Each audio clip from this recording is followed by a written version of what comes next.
Luke chapters 19 and 20. And Jesus entered and passed through Jericho. And behold, there was a man named Zacchaeus, which was chief among the publicans, and he was rich. And he sought to see Jesus, who he was, and could not for the press, because he was little of stature. And he ran before and climbed up into a sycamore tree to see him, for he was to pass that way. And when Jesus came to the place, he looked up and saw him, and said unto him, Zacchaeus, make haste and come down, for today I must abide at thy house. And he made haste and came down, and received him joyfully. And when they saw it, they all murmured, saying that he was gone to be guest with a man that is a sinner. And Zacchaeus stood and said unto the Lord, Behold, Lord, the half of my goods I give to the poor. And if I have taken anything from any man by false accusation, I restore him fourfold. And Jesus said unto him, This day is salvation come to this house, forasmuch as he also is a son of Abraham. For the Son of Man is come to seek and to save that which is lost. And as they heard these things, he added and spake a parable, because he was nigh to Jerusalem, and because they thought that the kingdom of God should immediately appear. He said, therefore, a certain nobleman went into a far country to receive for himself a kingdom, and to return. And he called his 10 servants, and delivered them 10 pounds, and said unto them, Occupy till I come. But his citizens hated him, and sent a message after him, saying, We will not have this man to reign over us. And it came to pass that when he was returned, having received the kingdom, then he commanded these servants to be called unto him, to whom he had given the money, that he might know how much every man had gained by trading. Then came the first, saying, Lord, thy pound hath gained 10 pounds. And he said unto him, Well, thou good servant, because thou hast been faithful in very little, have thou authority over 10 cities. And the second came, saying, Lord, thy pound hath gained 5 pounds. And he said likewise to him, Be thou over 5 cities. And another came, saying, Lord, behold, here is thy pound, which I have kept laid up in a napkin. For I feared thee, because thou art an austere man. Thou takest up that thou laidest not down, and reapest that thou didst not sow. And he saith unto him, Out of thine own mouth will I judge thee, thou wicked servant. Thou knewest that I was an austere man, taking up that I laid not down, and reaping that I did not sow. Wherefore then gavest not thou my money into the bank, that at my coming I might have required mine own with usury? And he said unto them that stood by, Take from him the pound, and give it to him that hath 10 pounds. And they said unto him, Lord, he hath 10 pounds. For I say unto you that unto every one which hath shall be given, and from him that hath not, even that he hath shall be taken away from him. But those mine enemies, which would not that I should reign over them, bring hither, and slay them before me. And when he had thus spoken, he went before, ascending up to Jerusalem. And it came to pass, when he was come nigh to Bethphage and Bethany, at the mount called the Mount of Olives, he sent 2 of his disciples, saying, Go ye into the village over against you, in the which at your entering ye shall find a colt tied, whereon yet never man sat. Loose him, and bring him hither. And if any man ask you, Why do ye loose him? Thus shall ye say unto him, Because the Lord hath need of him. And they that were sent went their way, and found even as he had said unto them. And as they were loosing the colt, the owners thereof said unto them, Why loose ye the colt? And they said, The Lord hath need of him. And they brought him to Jesus, and they cast their garments upon the colt, and they set Jesus thereon. And as he went, they spread their clothes in the way. And when he was come nigh, even now at the descent of the Mount of Olives, the whole multitude of the disciples began to rejoice and praise God with a loud voice for all the mighty works that they had seen, saying, Blessed be the King that cometh in the name of the Lord, peace in heaven and glory in the highest. And some of the Pharisees from among the multitude said unto him, Master, rebuke thy disciples. And he answered and said unto them, I tell you that if these should hold their peace, the stones would immediately cry out. And when he was come near, he beheld the city and wept over it, saying, If thou hadst known, even thou, at least in this thy day, the things which belong unto thy peace, but now they are hid from thine eyes. For the day shall come upon thee that thine enemies shall cast a trench about thee, and compass thee round, and keep thee on every side.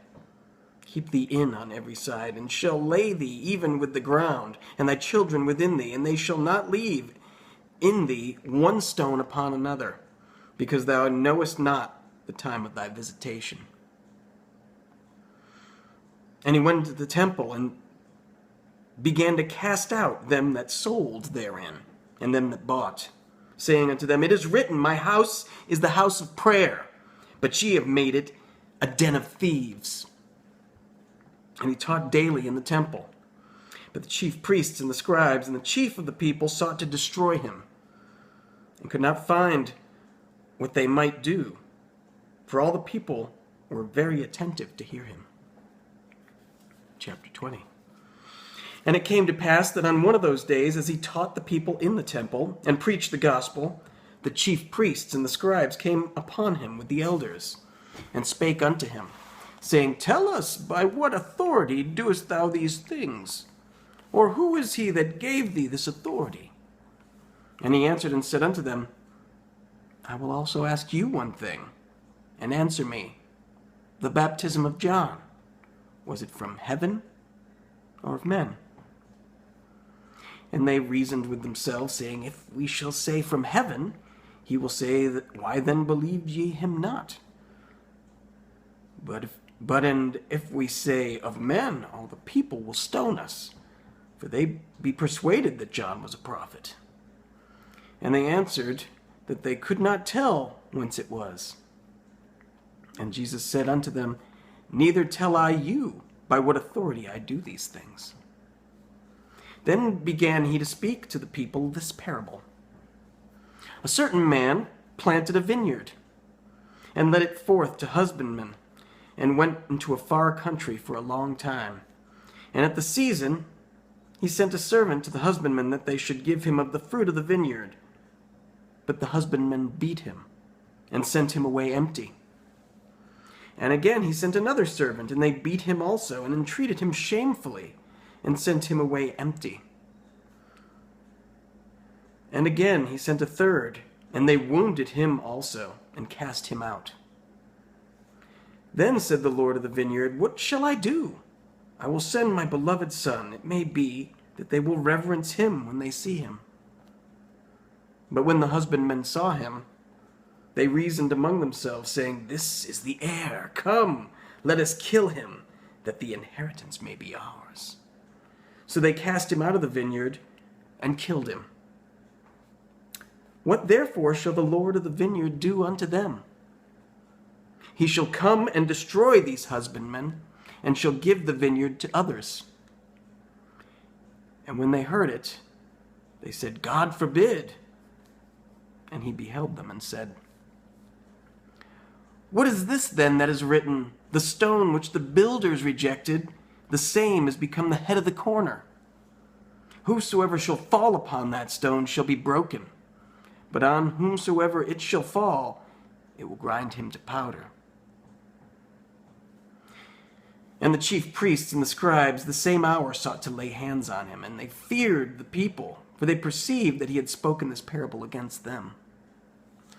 And they watched him and sent forth spies which should feign themselves just men, that they might take hold of his words, that so they might deliver him unto the power and authority of the governor. And they asked him, saying, Master, we know that thou sayest and teachest rightly. Neither acceptest thou the person of any, but teachest the way of God truly. Is it lawful for us to give tribute unto Caesar, or no? But he perceived their craftiness, and said unto them, Why tempt ye me? Show me a penny. Whose image and superscription hath it? They answered and said, Caesar's. And he said unto them, Render therefore unto Caesar the things which be Caesar's, and unto God the things which be God's. And they could not take hold on his words before the people, and they marveled at his answer, and held their peace. Then came to him certain of the Sadducees, which deny that there is any resurrection. And they asked him, saying, Master, Moses wrote unto us, If any man's brother die, having a wife, and he die without children, that his brother should take his wife, and raise up seed unto his brother. There were therefore 7 brethren. The first took a wife, and died without children. And the second took her to wife, and he died childless. And the third took her, and in like manner the 7 also, and they left no children, and died. Last of all, the woman died also. Therefore, in the resurrection, whose wife of them is she? For 7 had her to wife. And Jesus answering said unto them, The children of this world marry, and are given in marriage. But they which shall be accounted worthy to obtain that world, and the resurrection from the dead, neither marry, nor are given in marriage. Neither can they die any more, for they are equal unto the angels, and are the children of God, being the children of the resurrection. Now that the dead are raised, even Moses showed at the bush, when he calleth the Lord the God of Abraham, and the God of Isaac, and the God of Jacob. For he is not a God of the dead, but of the living, for all live unto him. Then certain of the scribes answering said, Master, thou hast well said. And after that they durst not ask him any question at all. And he said unto them, How say they that Christ is David's son? And David himself saith in the book of Psalms, The Lord said unto my Lord, Sit thou on my right hand, till I make thine enemies thy footstool. David therefore calleth him Lord. How is he then his son? Then, in the audience of all the people, he said unto his disciples, Beware of the scribes, which desire to walk in long robes, and love greetings in the markets, and the highest seats in the synagogues, and the chief rooms at feasts, which devour widows' houses, and for a show make long prayers. The same shall receive greater damnation.